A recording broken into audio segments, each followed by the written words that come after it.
Seiko have only just gone and made possibly the best do-it-all watch for 2023. The only question is the price tag worth it? Let's get into it! Yes, and welcome to the Mad Watch Collector Show. And today is all about Seiko!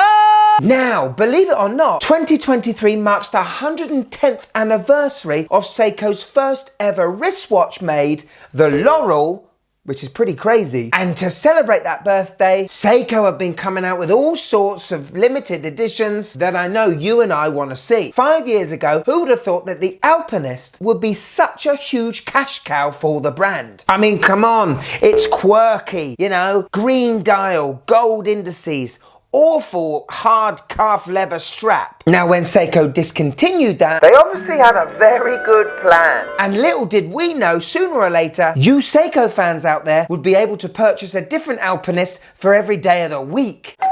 A month ago, they came out with the Alpinist GMT. Yeah, you gotta say, it wasn't a surprise. The in-house 6R54 that has been in a few dive watches on the Prospects line should really have been in an Alpinist to start with. Anyway, they brought out a lovely blue and a black dial. It's very nice indeed. Starting to look a little bit like a Rolex Explorer 2. Seiko are no strangers to using a few little design cues from Rolex.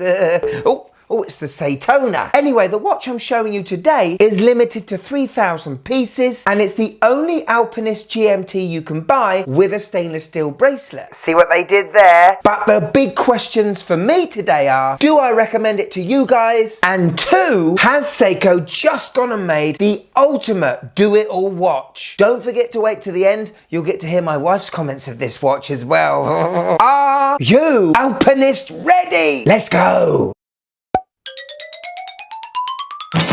So here it is, ladies and gentlemen, the SPB 409 limited edition Alpinist GMT. And I gotta say, already I really like it. The stainless steel case and bracelet is pretty much brushed all over with some lovely little polished chamfers on the lugs. Obviously the character of this Alpinist is completely different to the original. We do have numbers, the 3, 6, 9 and 12, and there's no date.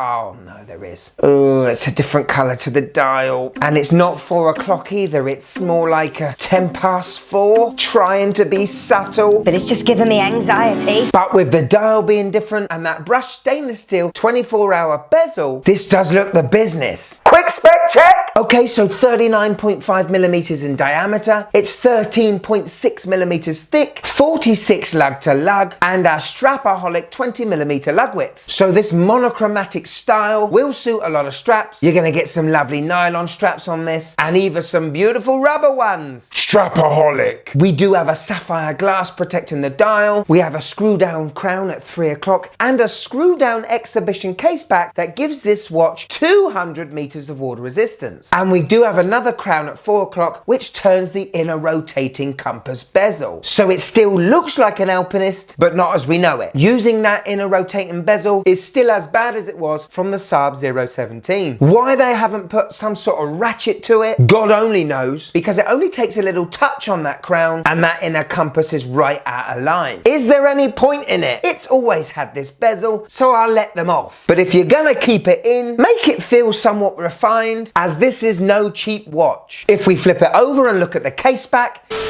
it's... oh God.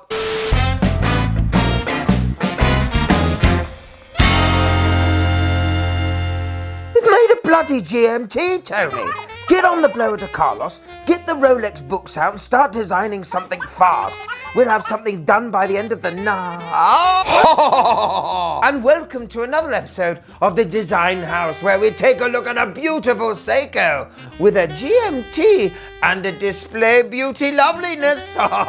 Let's take a look. Wow, magnifique, a golden rotor that is just hiding the mechanics and cogs and wheels. We can see it behind there, you cheeky thing. A beautiful 6R54. Where might one get one of these things, you know, just for me to have a tinker with, you know. 200 meters of water resistance. It's a lovely display case. Some of Seiko's finest work. So there you go, a lovely Seiko with a new snazzy movement inside that may just get your trousers tingling. I'll see you next time for another edition of the Design House. Cut. Oh, wow. GMT, more money for me. Could you just click that like button, please? It really helps the channel.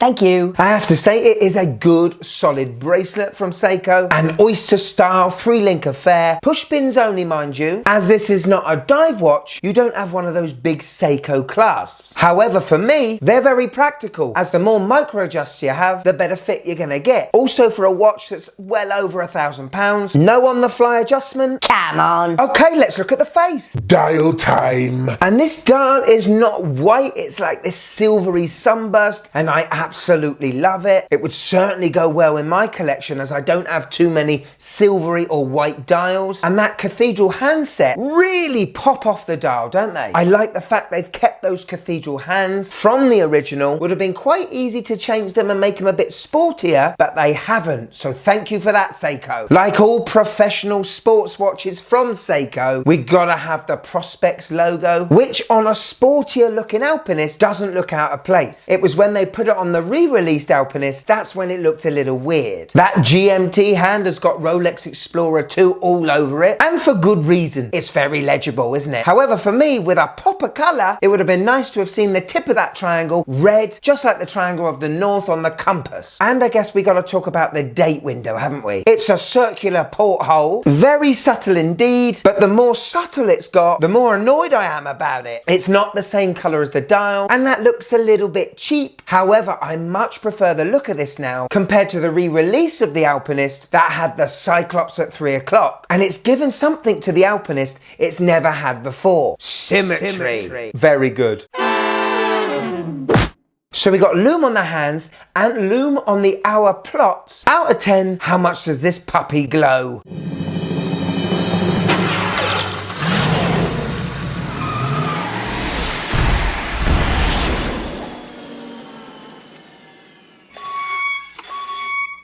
Yes, this is not a diver, remember? So there are not huge parts that are filled with lume. It does an adequate job, and it's Seiko Lumabrite, isn't it? It's pretty damn good. Far better than Hamilton's lume. So powering this watch is an in-house 6R54. This is a new movement for Seiko, 21,600 beats per hour with a 70-hour power reserve, and it has GMT capabilities. And operating the watch is quite simple. Unscrew the crown, nice definite pop, pull out to the first position, turning it one way changes the date, turning it the other way independently moves that GMT hand. When you pull the crown out to the last position, all the hands stop, we've got hacking, and now we can set the hour and minute hands. All in all, lovely jubbly. Hello. On my 6.5-inch wrist, and this watch just makes you want to do some sort of adventure. You know, not just walk down to your local supermarket, I mean a proper adventure. One where you got to take a lunchbox with you. And maybe a pickaxe. Certainly looks a lot tougher than the Alpinist I owned. And it's amazing, just by changing a couple little bits can make a difference to the look of the watch. Outside legibility is fantastic, and this is honestly one of those watches that you will be very thankful for owning. It just looks so good. So there we go, the SPB 409 Alpinist GMT Limited Edition. A watch truly built for basically everything. Yes, it might now slightly resemble a Rolex Explorer 2, but it's definitely still a Seiko. I love the dial colour, those blue hands. I love that 12, 3, 6 and 9 configuration on the dial now. And I also love the fact that we now have an Alpinist with some symmetry. And I think having an Alpinist with more of a brushed case makes it the watch it was destined to be in the first place. A rugged tool watch built for a purpose. For going camping with your family. In another country, because of the GMT.